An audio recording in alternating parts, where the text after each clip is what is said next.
ಮೈಸೂರಿನಲ್ಲೊಬ್ಬ 3 ಪತ್ನಿಯರ ಮುದ್ದಿನ ಗಂಡ ಒಬ್ಬರಿಗೆ ಗೊತ್ತಿಲ್ಲದಂತೆ ಮತ್ತೊಬ್ಬರನ್ನ ಮದುವೆ ಮಾಡಿಕೊಂಡಿದ್ದು ದೋಖಾ ಮಾಡಿದ್ದಾನೆ. ಅಮಿತ್ ಕುಮಾರ್ ಎಂಬಾತನ ವಿರುದ್ಧ ಈಗ ಠಾಣೆಗೆ ದೂರು ದಾಖಲಾಗಿದೆ. ನನ್ನ ಗಂಡ 3 ಮದುವೆ ಆಗಿದ್ದಾನೆ, ನ್ಯಾಯ ಕೊಡಿಸಿ ಅಂತ ಈಗ ಮೋಸಕ್ಕೊಳಗಾದವರು, ವಂಚನೆಗೊಳಗಾದವರು ಠಾಣೆಯ ಮೆಟ್ಟಿಲೇರಿದ್ದಾರೆ. ಈತ 3 ಪತ್ನಿಯರ ಗಂಡ, ಒಬ್ಬರಿಗೆ ಗೊತ್ತಾಗದಂತೆ ಮತ್ತೊಬ್ಬರನ್ನ ಮದುವೆ ಮಾಡ್ಕೊಂಡು ದೋಖಾ ಮಾಡಿದ್ದಾನೆ.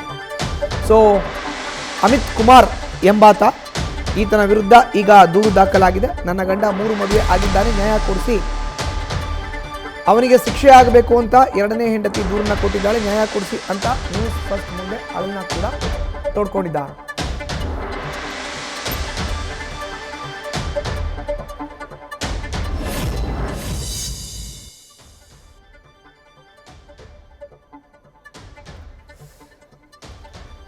ನೋಡ್ತಾ ಇದೀವಿ ಫೋಟೋದಲ್ಲಿ ಮೊದಲನೇ ವಿಂಡೋ ಮೊದಲನೇ ಹೆಂಡತಿ, ಎರಡನೇ ವಿಂಡೋ ಎರಡನೇ ಹೆಂಡತಿ, ಮೂರನೇ ವಿಂಡೋ ಮೂರನೇ ಹೆಂಡತಿ. ಎಷ್ಟು ವಿಂಡೋ ಮಾಡೋದು? 3 ಜನ ಹೆಂಡರ ಮುದ್ದಿನ ಗಂಡ ಈತನೇ ಅಮಿತ್ ಕುಮಾರ್. ಈತನ ವಿರುದ್ಧ ಎರಡನೇ ಹೆಂಡತಿ ಈಗ ಠಾಣೆಯ ಮೆಟ್ಟಿಲೇರಿ ದೂರನ್ನ ದಾಖಲು ಮಾಡಿದ್ದಾಳೆ.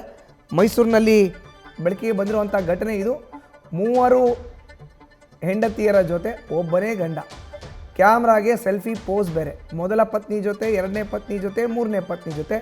ಈಗ ಎರಡನೇ ಪತ್ನಿ ದೂರನ್ನ ಕೊಟ್ಟಿದ್ದಾನೆ, ಅವನಿಗೆ ಶಿಕ್ಷೆ ಆಗಲೇಬೇಕು ಅಂತ, ನ್ಯಾಯ ಕೊಡಿಸಿ ಅಂತ ನ್ಯೂಸ್ ಫಸ್ಟ್ ಮುಂದೆ ಅಳನ್ನ ಕೂಡ ತೋಡ್ಕೊಂಡಿದ್ದಾನೆ. ನೋಡಿ, 3 ಜೊತೆ ಕೂಡ ಫೋಟೋಗೆ ಯಾವುದೇ ಆತಂಕ ಇಲ್ಲದೆ, ಅಳಕಿಲ್ಲದೆ ಪೋಸನ್ನು ಕೊಟ್ಟಿದ್ದಾನೆ ಈತ.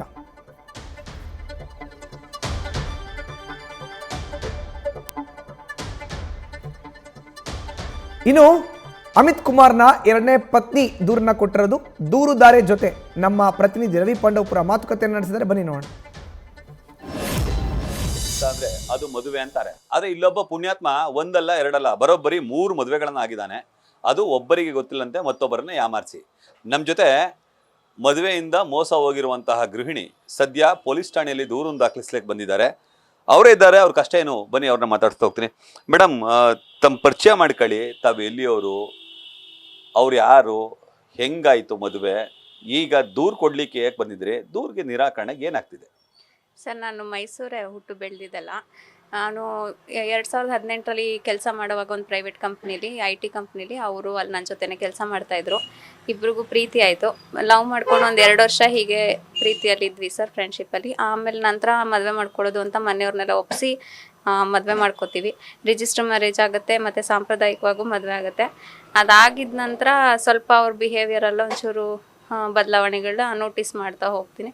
ಆವಾಗ ಏನೋ ಕೈ ಏಟ್ ಮಾಡ್ಕೊಂಬಂದ್ಬಿಡೋದು, ಬ್ಯಾಂಡೇಜ್ ಎಲ್ಲ ಹಾಕ್ಕೊಂಡು, ಮತ್ತು ಫೋನಲ್ಲಿ ಕಿರ್ಚಾಡೋದು, ಯಾರ್ಯಾರ ಹತ್ರನೂ ಮಾತಾಡೋದು, ತುಂಬ ಕಾಲ್ಸ್ಗಳು ಬರೋದು, ಈ ಥರ ಎಲ್ಲ ಸ್ಟಾರ್ಟ್ ಆಯಿತು. ಏನಾಗ್ತಿದೆ, ಯಾರು ಕಾಲು ಇದು ಅಂತ ಕೇಳುವಾಗ ಆಮೇಲೆ ಗೊತ್ತಾಗುತ್ತೆ ಅವ್ರಿಗೆ ನನಗಿಂತ ಮುಂಚೆ ಇನ್ನೊಂದು ಆಲ್ರೆಡಿ ಮದುವೆ ಆಗಿದೆ ಅಂತ.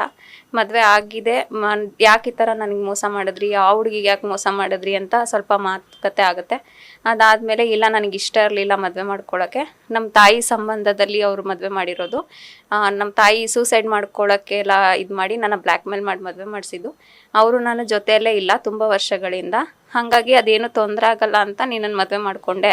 ಆದರೆ ಇವಾಗ ಅವಳಿಗೆ ನಮ್ಮ ಮದುವೆ ಆಗಿ ಗೊತ್ತಾಗಿ ದುಡ್ಡುಗೋಸ್ಕರ ನನ್ನ ಈ ಥರ ಬ್ಲ್ಯಾಕ್ ಮೇಲ್ ಮಾಡ್ಕೊಂಡು ಬಂದು ಕೇಸೆಲ್ಲ ಹಾಕ್ತೀನಿ ಅಂತ ಗಲಾಟೆ ಮಾಡ್ತಾ ಇದ್ದಾರೆ ಅಂತ ಎಲ್ಲ. ನಿಮ್ಮ ಪತಿ ಏನು ಮಾಡ್ತಾರೆ, ಅವ್ರ ಹೆಸರೇನು, ಏನೀಗ ಪ್ರೆಸೆಂಟ್ ಎಲ್ಲಿದ್ದಾರೆ? ಸರ್, ಅಮಿತ್ ಕುಮಾರ್ ಅಂತ. ಸ್ವಲ್ಪ ದಿನ ಫಾರಿನಲ್ಲಿ ಕೆಲಸ ಸಿಕ್ತು ಅಂತ ಹೊರಟ್ಬಿಟ್ರು ಇದೆಲ್ಲ ಆದಮೇಲೆ. ಆಮೇಲೆ ನನಗೆ ಫಾರಿನಲ್ಲಿ ಇದ್ದೀನಿ ಅಂತಲೇ ಹೇಳ್ಕೊಂಡು ಬಂದಿದ್ದು ಸರ್. ಇಷ್ಟು ವರ್ಷವೂ 7.5 ವರ್ಷ ಆಯಿತು ಮದುವೆಯಾಗಿ. ಫಾರಿನಲ್ಲಿ ಇದ್ದೀನಿ, ಮತ್ತು ಈ ಹುಡುಗಿ ಕೇಸ್ ಹಾಕಿದ್ದಾಳೆ, ನೀನೇನಾದರೂ ಸ್ಟೆಪ್ ತೊಗೊಂಡ್ರೆ ನನಗೆ ತೊಂದರೆ ಆಗುತ್ತೆ, ಜೈಲಿಗೆ ಹೋಗಬೇಕಾಗುತ್ತೆ, ಈ ಥರ ಹೇಳಿ ಎಮೋಷ್ನಲ್ ಆಗಿ ನನ್ನ ಕಟ್ಟಾಕಿದ್ರು. ನಾನು ಅವ್ರಿಗೆ ತೊಂದರೆ ಆಗುತ್ತೆ, ನಿನಗೋಸ್ಕರ ಫೈಟ್ ಮಾಡ್ತಾ ಇದ್ದೀನಿ, ನಾನು ಎಲ್ಲ ಸರಿ ಮಾಡ್ಕೊಂಡು ಬರ್ತೀನಿ ಅಂತಿದ್ರು ಅಂತ ನಂಬಿಕೆಯಿಂದ ವೆಯ್ಟ್ ಮಾಡ್ಕೊಂಡಿದ್ದೆ ಸರ್. ಏನೋ ತೊಂದರೆ ಮಾಡೋದು ಬೇಡ, ಅವರೇ ಸರಿ ಮಾಡ್ಕೊಂಡು ಬರ್ತಾರೆ ಅಂತ ನಂಬಿಕೆಯಲ್ಲಿ. ಮತ್ತು ಅದಾದಮೇಲೆ ಇವಾಗ 1 ತಿಂಗಳ ಹಿಂದೆ ಮೇ ತಿಂಗಳಲ್ಲಿ ಅವ್ರದ್ದೇ ಫೋನಿಂದ ಇಷ್ಟು ವರ್ಷ ಇಲ್ದಿರೋದು ಯಾವುದೋ ಬೇರೆ ಹುಡುಗಿ ಜೊತೆ DP, ಮೊದಲನೇ ಅವಳು ಅಲ್ಲ, ನಾನು ಅಲ್ಲ, ಇನ್ನೊಂದು ಯಾವುದೋ ಹೊಸ ಹುಡುಗಿ, ಅವಳು ನಮ್ಮ ಕಂಪ್ನಿಯಲ್ಲೇ ಇದ್ದವಳು. ನಾನು ಅಂದರೆ ಪರಿಚಯ ಇಲ್ಲ ನನಗೆ, ಬಟ್ ಮುಖ ಪರಿಚಯ, ನೋಡಿದ್ದು ಆ ಥರ ನೆನಪುಂಟು ಅಷ್ಟೇ. ಆ ಹುಡುಗಿ ಜೊತೆ ಇವಾಗ ಇದ್ದಾರೆ, ಮದುವೆ ಮಾಡ್ಕೊಂಡು. ನರ್ವಸ್ ಆಯಿತು, ಟೆನ್ಷನ್ ಆಯಿತು, ಏನು ನಡೀತಾ ಇದೆ ಒಂದು ನಿಮಿಷ ಗೊತ್ತಾಗಲಿಲ್ಲ ಸರ್. 2 ದಿನ ಟೈಮ್ ತೊಗೊಂಡೆ, ಏನು ಮಾಡಬೇಕು ಏನೂ ಗೊತ್ತಾಗಲಿಲ್ಲ. ಮೆಸೇಜ್ ಮಾಡಿದೆ, ಯಾವುದಕ್ಕೂ ರೆಸ್ಪಾನ್ಸ್ ಬರಲಿಲ್ಲ. ಮತ್ತು ಕಾಲ್ ಮಾಡಿದೆ. ಕಾಲ್ ಮಾಡಿದಾಗ ಏನೋ ಮಾಡೋಕ್ಕೋಗಿ ಏನೋ ಮಾಡ್ಕೊಂಡು ಸಿಗಾಕೊಂಡ್ಬಿಟ್ಟಿದ್ದೀನಿ ನಾನು, ನನಗೆ ಸ್ವಲ್ಪ ಟೈಮ್ ಕೊಡು, ಬ್ಲ್ಯಾಕ್ ಮೇಲ್ ಮಾಡಿ ಇಟ್ಕೊಂಡಿದ್ದಾಳೆ ನನ್ನನ್ನು, ನಾನೆಲ್ಲ ಸಾಲ್ವ್ ಮಾಡ್ಕೊಂಡು ಬರ್ತೀನಿ ಅಂತ ಹೇಳಿದ್ರು ಸರ್ ನನ್ನ ಹತ್ರ. ಈ ಹುಡುಗಿನೂ ಹಾಗೆ ಮಾಡಿದಾಳೆ, ಮೊದಲನೇ ಅವ್ರ ಥರನೇ ಬ್ಲ್ಯಾಕ್ ಮೇಲ್ ಮಾಡ್ತಿದ್ದಾರೆ ಅಂತ ನಿಮ್ಮ ಹತ್ರ ಹೇಳಿದ್ರು. ಫಸ್ಟ್ನೇ ಹುಡುಗಿಗೆ ಅವ್ರ ತಾಯಿ ಬ್ಲ್ಯಾಕ್ ಮೇಲ್ ಮಾಡಿರು ಅಂತ ಹೇಳಿದ್ರು. ಇವಾಗ ಈ ಹುಡುಗಿ ಹತ್ರ ಈ ಹುಡುಗಿನ ಬ್ಲ್ಯಾಕ್ ಮೇಲ್ ಮಾಡಿ ಇಟ್ಕೊಂಡಿದ್ದಾಳೆ, ನನಗೆ ತೊಂದರೆ ಇದೆ, ಏನು ಪ್ರಾಬ್ಲಮ್ ಹೇಳು ಹೋಗಲಿ, ನಾನು ಸಾಲ್ವ್ ಮಾಡೋಣ ಜೊತೆಲಿ, ಹೆಂಡತಿ ಅಂದರೆ ಕಷ್ಟ ಸುಖ ಎರಡಕ್ಕೂ ಆಗಬೇಕು, ಏನು ಪ್ರಾಬ್ಲಮ್ ಇದೆ ಹೇಳು, ನಾನು ನಿಂತ್ಕೋತೀನಿ, ನಾನು ಸಪೋರ್ಟ್ ಮಾಡ್ತೀನಿ, ಅದೇನು ತೊಂದರೆ ಹೇಳು ಅಂತ ಕೇಳಿದೆ. ಅದಕ್ಕೆ ನಾನು ಹೇಳೋ ಪರಿಸ್ಥಿತಿಲಿಲ್ಲ, ಮಾತಾಡೋಕ್ಕಾಗಲ್ಲ, ನಾನು ಬಂದು ಹೇಳ್ತೀನಿ, ನಂಗೆ 1 ವಾರ ಟೈಮ್ ಕೊಡು ಅಂತೆಲ್ಲ ಹೇಳಿದ್ರು. 1 ವಾರ ಟೈಮು ಕೊಟ್ಟಾಯಿತು ಸರ್. ಇಷ್ಟ ಆದಮೇಲೂ ಮತ್ತೆ ಭೇಟಿ ಮಾಡ್ತೀನಿ ಅಂದರು, ಭೇಟಿನೂ ಮಾಡಲಿಲ್ಲ. ಇದಾದಮೇಲೆ ಕೊನೆಗೆ ನನಗೆ ಆಪ್ಷನ್ ಇಲ್ಲದೆ ಧೈರ್ಯ ಮಾಡಿ ಪೊಲೀಸ್ ಸ್ಟೇಷನಿಗೆ ಬಂದೆ ಸರ್. ಅಲ್ಲಿ ಹೋಗಿ ಕಂಪ್ಲೇಂಟ್ ಮಾಡೋಕ್ಕೆ ಅಂತ ಪಿಟಿಷನ್ ಎಲ್ಲ ಕೊಟ್ವಿ. ಕೌನ್ಸಿಲಿಂಗ್ ಮಾಡಿದ್ರು, ಮೂರು ಕೌನ್ಸಿಲಿಂಗು 1 ತಿಂಗಳಾಯಿತು ಇವಾಗವರೆಗೂ. ಪಿಟಿಷನ್ ಎಲ್ಲ ಕೊಟ್ಟಾಯಿತು, ಕೌನ್ಸಿಲಿಂಗ್ ಆಯಿತು, ಸಬ್ ಇನ್ಸ್ಪೆಕ್ಟರ್ನ ಭೇಟಿ ಮಾಡಾಯಿತು. FIR ಅಂತೂ ಮಾಡಿಲ್ಲ ಸರಿನಾ, ರಾಜಿ ಮಾಡ್ಕೊಳ್ಳಿ, ಮಾತಾಡ್ಕೊಳ್ಳಿ, ಸರಿ ಮಾಡ್ಕೊಳ್ಳಿ ಅಂತಲೇ ಹೇಳ್ತಾ ಇದ್ದಾರೆ ಅವರು. ಅವ್ರ ಲಾಯರು ದುಡ್ಡು ಅದು ಇದು ಅಂತ ಮಾತಾಡ್ತಾರೆ. ನಮ್ಗೆ ದುಡ್ಡಿನ ಅವಶ್ಯಕತೆ ಇಲ್ಲ ಸರ್, ನಾನು ದುಡಿತಾ ಇದ್ದೀನಿ, ದುಡ್ಡುಗೋಸ್ಕರ ಬಂದಿಲ್ಲ, ಜೀವನ ಸರಿ ಮಾಡ್ಕೊಳ್ಳೋಕ್ಕೋಸ್ಕರ ಬಂದಿರೋದು. ಏನೋ ತೊಂದರೆ ಅದು ಇದು ಅಂದ್ರಲ್ಲ, ಕೊನೆ ಅವಕಾಶದಂಗೆ ಇರಲಿ, ಜೀವನ ಸರಿ ಮಾಡ್ಕೊಳ್ಳೋಣ ಅಂತಲೇ ಪೊಲೀಸ್ ಸ್ಟೇಷನಿಗೆ ಬಂದಿದ್ದು. ಅವ್ರ ಸಪೋರ್ಟ್ ತೊಗೊಂಡು ಇವರೇನೋ ತೊಂದರೆ ಅಂತಾರಲ್ಲ, ಅಲ್ಲಾದರೂ ಬಂದು ಹೇಳಲಿ ಏನು ಪ್ರಾಬ್ಲಮ್ ಅಂತ, ಸರಿ ಮಾಡ್ಕೊಳ್ಳೋಣ ಅಂತ ಬಂದಿದ್ದು ಸರ್.